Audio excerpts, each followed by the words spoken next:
दोस्तों, आज की कहानी है भैया भाभी जी मुझे भी मायके में बंटवारा चाहिए।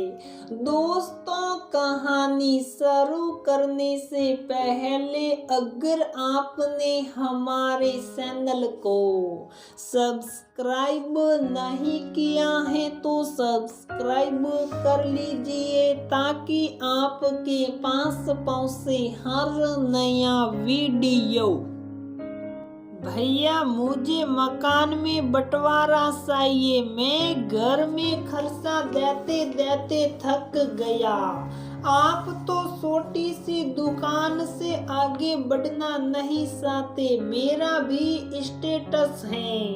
मैं अपना हिस्सा बेचकर बड़ा मकान लूंगा जिससे मुझे अपने मिलने जुलने वालों के सामने शर्म का सामना ना करना पड़े। शाम को शिवम ऑफिस से आते ही अपने बड़े भाई विवेक से बोला, विवेक और शिवम रागिनी जी के बेटे हैं। रागिनी जी के पति शशांक जी शादी के 15 साल बाद हार्ट अटैक से चल बसे। रागिनी जी ने अकेले ही मेहनत करके दोनों बच्चों को पाला। विवेक बड़ा था और पिता के जाने के बाद छोटी उम्र में ही समझदार हो गया था। 12वीं पास करते ही घर के पास ही अपनी एक खाली पड़ी दुकान में उसने किराने की दुकान खोल ली। 2 साल की कड़ी मेहनत के बाद दुकान अच्छी चलने लगी तो विवेक ने रागिनी जी को काम करने से मना कर दिया। अब विवेक खुद ही घर का खर्च भी चलाता और छोटे भाई शिवम की पढ़ाई का खर्च भी उठाता।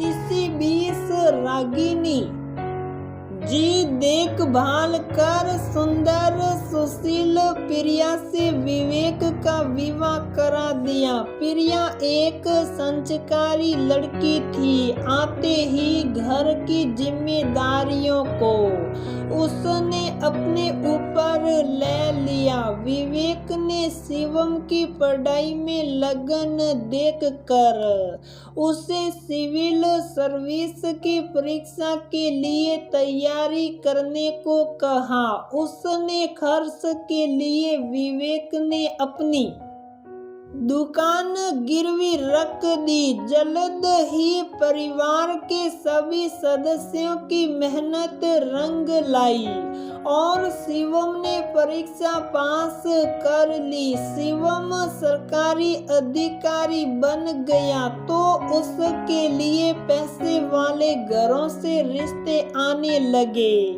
कुछ दिनों में शिवम का विवाह सुनैना के साथ हो गया। सुनैना एक अमीर खानदान से थी। उस पर पति का ओहदा। अब उसे वो घर छोटा लगने लगा और वह अब बड़े घर में अकेले शिवम के साथ रहना चाहती थी। ससुराल नाले सब उसे फुहड़ नजर आते। जेठानी को तो वह कुछ समझती ही नहीं थी। कुछ दिन तो सब ने सहन किया। अब विवेक ने भी टोकना शुरू कर दिया था। इसलिए आज शिवम शायद पहले से ही सोच कर बैठा था। शाम को एकदम उसने बंटवारे की बात शुरू कर दी। रागिनी जी बोली, तो भूल गया कि इसी भाई ने अपनी दुकान गिरवी रख कर तेरी फीस जमा की है। आज भी दुकान गिरवी है। तूने भाई का कर्ज उतारने के बारे में एक दिन भी नहीं सोचा। जिस भाभी ने रात दिन बोलकर तुझे पढ़ने में मदद की, तो उसके त्याग को भूल गया और आज वो तुझे फोड़ लगने लगी। इतना एहसान फरामोश हो गया तू, आज तेरे लिए भाई के प्यार से ज्यादा तेरे स्टेटस का पलड़ा भारी हो गया। माँ, अब भैया का कर्ज भी मैं ही उतारूंगा। उस समय जैसी परिस्थिति थी घर की, उन्होंने वो निर्णय लिया, लेकिन अब मुझे अपने स्टेटस का ख्याल है। तभी रागिनी जी अपने कमरे की टेबल से एक तस्वीर उठाकर लाई, जो विवेक और शिवम के बचपन की तस्वीर थी। विवेक साइकिल चला रहा था और शिवम पीछे बैठा था। तस्वीर देखकर दोनों भाई अपने बचपन के दिनों में पहुंच गए। भैया और तेज चलाओ, बाबा हमसे आगे निकल गए हैं, हमें उन्हें हराना है। देखना भैया, जब मैं बड़ा हो जाऊंगा तो बड़ी सी मोटर खरीदूंगा और तुम्हें उसमें घुमाऊंगा, फिर कोई हमसे आगे नहीं निकल पाएगा।